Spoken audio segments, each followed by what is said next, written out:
آصف نے کہا ہے کل بھی تصدیق کی تھی کہ باقاعدہ مذاکرات کی شروعات ابھی تک نہیں ہوئی، گن پوائنٹ پر مذاکرات نہیں کیے جاتے۔ بخاری صاحب، اب خواجہ آصف صاحب جس طرف اشارہ کر رہے ہیں کہ گن پوائنٹ پر مذاکرات نہیں ہوتے، مفاہمت کا طریقہ کار اپنایا جاتا ہے، خواجہ آصف نے کیا کہا ہے؟ ایک دفعہ وہ پروگرام میں شامل کرتے، پھر آپ سے بات کرتی ہوں۔ کہ مذاکرات کی کوئی باضابطہ کوئی شروعات جو ہے نہیں کی گئی۔ یہ گن پوائنٹ کے اوپر تو مذاکرات نہیں ہو سکتے کہ آپ بار بار جو ہے اسلام آباد پہ حملہ کریں، ساتھ جو ہے کال دیں سول نافرمانی کی، اور اس کے بعد کے مذاکرات بھی ہونے ہیں۔ اب خواجہ آصف صاحب تو کہہ رہے ہیں ایک طرف سول نافرمانی کی کال آپ دے رہے ہیں، دوسری طرف آپ کہہ رہے ہیں مذاکرات کرنے ہیں، تو اس طرح تو مذاکرات نہیں ہوتے پھر۔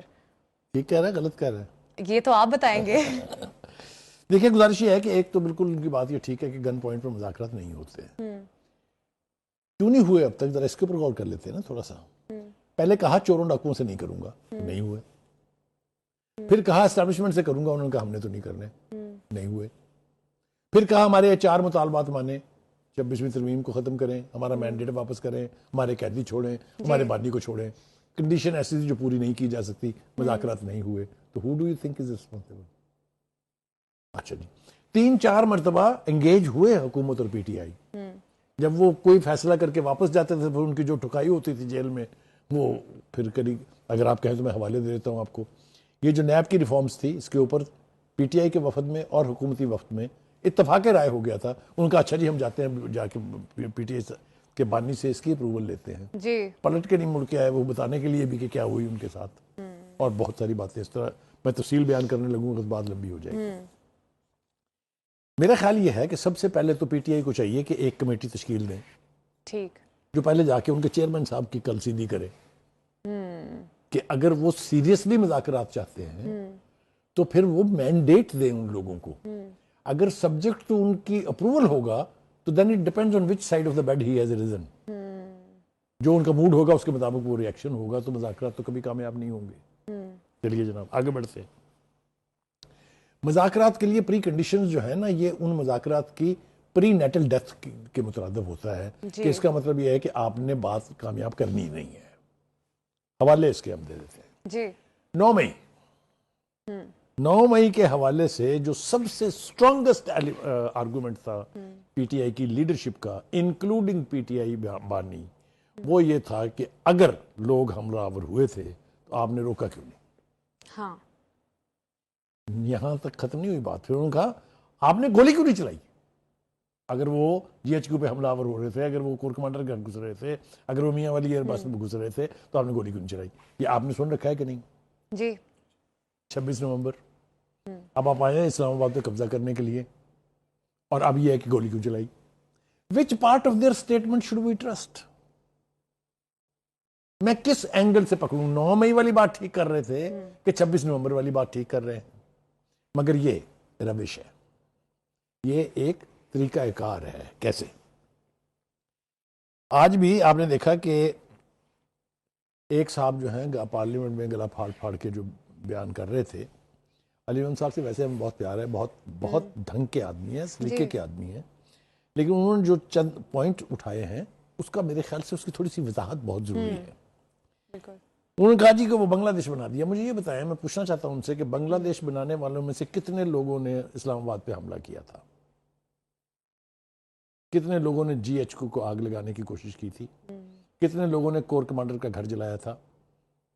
یہ ہے سوال یا نہیں پوچھنے والے ہیں؟ بالکل۔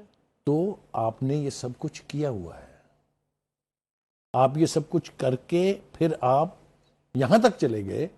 کیا بنگلہ دیش بنانے والوں نے کسی آرمی چیف کی تقرری رکوانے کے لیے لانگ مارچ کیا تھا؟ کیا کسی نے اس وقت کے آرمی چیف کو میر جعفر میر صادق کہا تھا؟ یہ سوال ہے نا۔ بالکل۔ تو ہمیں کانٹیکس میں ضرور رہنا چاہیے۔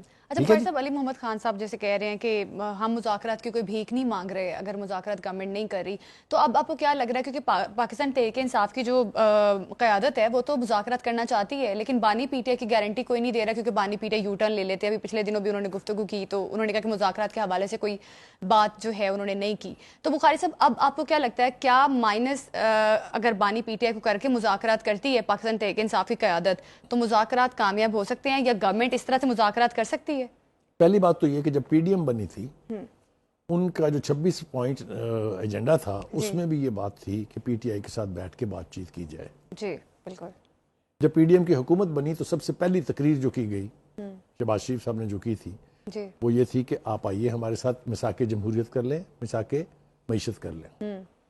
بلاول بھٹو زرداری انہوں نے واشگاف لفظوں میں کہا تھا کہ ہم آپ کے ساتھ انگیج کرنا چاہتے ہیں, آپ آئیے ہم بیٹھ کے مل کے مسائل کا حل کرتے ہیں. یہ ٹھیک ہے. اسی طرح سے نون لیگ کی لیڈرشپ کے ہر لیڈر نے, چاہے وہ رانا ثناء اللہ, اب ان کا سٹانس ڈیفرنٹ ہے, لیکن اس وقت چاہے وہ ایاز صادق تھے, چاہے وہ شہزاد رفیق تھے, نیم دم, ایوری بڈی سیڈ کہ کوئی سلوشن نہیں ہے سیاسی معاملات کے حل کا سوائے مذاکرات کے. سنی کسی نے؟ جو کچھ آگے سے کہا گیا وہ آپ کو پتا ہے. کہنے کا مطلب یہ ہے کہ بھیک مانگتی رہی سیاسی الائنس ان کے خلاف اور سیاسی حکومت کہ آ جائیں مذاکرات کر لیں.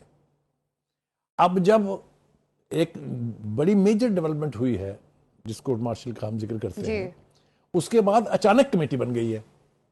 سڈنلی ایک کمیٹی از ڈکلیئرڈ. اچھا اب آپ مجھے یہ بتائیں, جب آپ کمیٹی بنا دیتے ہیں تو اس کمیٹی کا کام ہے نا جا کے کسی کو کہے کہ آئیں بھائی ہم سے بیٹھ کے بات چیت کریں, یا آپ کا خیال ہے کہ حکومت کو وہاں سے کاسا پکڑ لینا چاہیے تھا اور ان کے گھروں کو جانا چاہیے تھا کہ اللہ کے لیے ہم سے بات کر لیں؟ کوئی سلیقے کی بات ہونی چاہیے نا, کوئی ڈھنگ کی بات ہونی چاہیے. اگر کمیٹی بنائی ہے آپ نے, آپ انیشیٹ بھی کریں نا ڈائلاگ, آپ نے کرنا ہے نا, آپ کی ذمہ داری ہے.